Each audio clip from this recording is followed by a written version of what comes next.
Hi, I'm Ashley. I'm Jen. And I'm Sarah, and we are Unabridged, the podcast where teachers take on books.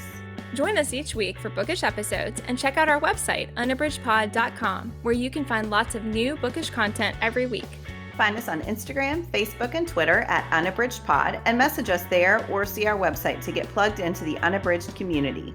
You want opinions about books? We've got them.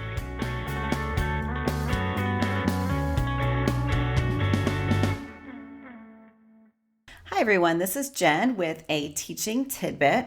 So today I am talking about the power of revision. Before I get started, I want to remind you that on our Teachers Pay Teachers store, which I will link in the show notes, we have a lot of resources that can be really helpful for your classroom. A lot of those are discussion guides for books that we've done as buddy reads, and those are all YA books. And then we also have some discussion guides and other resources for books that have been book club picks. So check that out, and hopefully you can find something helpful for you.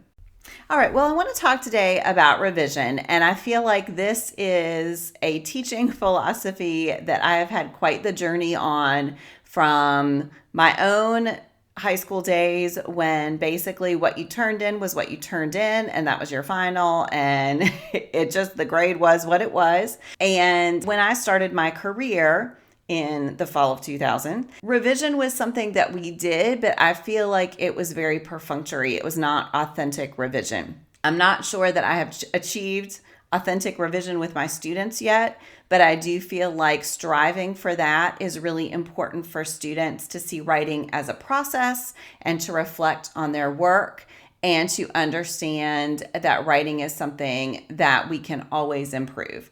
So my current process is my students get an essay assignment.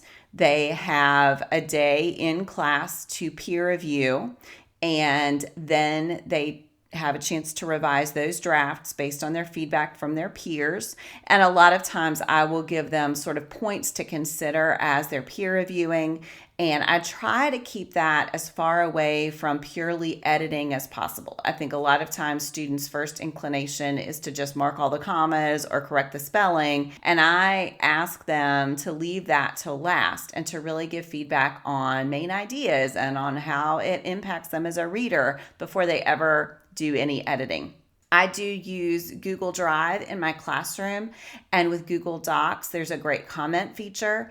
When students share their drafts with other students, I ask them to share with the comment only option, because I tell them that this is your essay and you have the right to accept or reject your peer reviewer's comments. I don't want that to be this case where the peer reviewer is coming in and just changing everything. So that's the peer review. Then after a while, I'll have the final draft due for me, and I will grade that and give them feedback and then return those grades to them. And then students have the opportunity to revise again.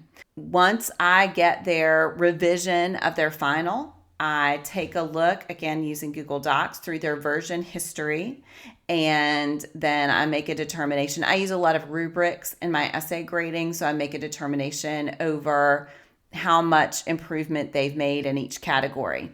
When they turn in their revision, I forgot to say this, they do fill out a Google form, and I ask them to reflect on what they revised, on what categories in the rubric they think they've addressed, and on what they are taking away from this revision to apply to their next writing. All of this can, of course, just be rote, but I do hope that for some students that reflection is really helpful in considering revision as not just an opportunity to improve the grade, but as an opportunity to continue to improve the writing or to change the writing. So that's my hope. I'm not sure it's always successful. I used to do all paper comments, so my students would turn in a paper essay and I would write comments on it. And then a lot of times when they revised, I asked them to highlight their changes.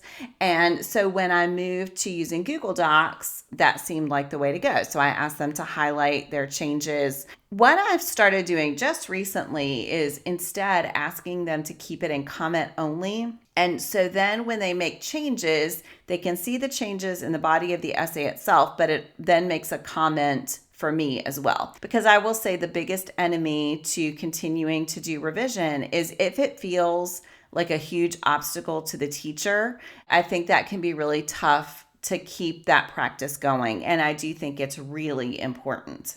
So one other question I have wrestled with is whether their revision should get an entirely new grade or be averaged with their first, I'm using air quotes here, final grade.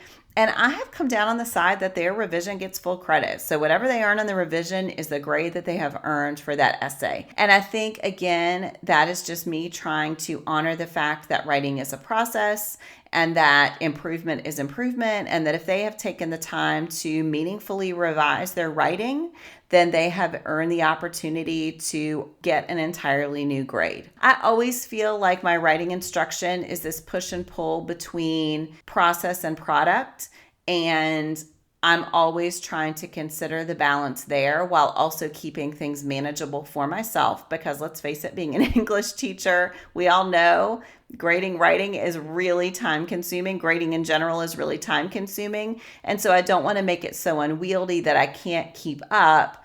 And yet I still want to give students the opportunity to fully immerse themselves in the writing process. So I would say this is still a work in progress. That's where I am now. I would love to hear your comments about revision. If you do, how you manage it in your classroom. I'm always looking for articles about ways that other teachers handle revision. So if you have a good one to recommend, let me know. You can email us at unabridgedpod@gmail.com or reach out on social media. And before I close out, I do want to remind you about our Teachers Pay Teachers resources. All right. Thanks so much for listening. Do you have comments or opinions about what you heard today? We'd love to hear them. You can find us on Instagram, Facebook, and Twitter at UnabridgedPod or on the web at unabridgedpod.com for ways to support us. To get more involved, you can sign up for our newsletter, join a buddy read, or become an ambassador. Thanks for listening to Unabridged.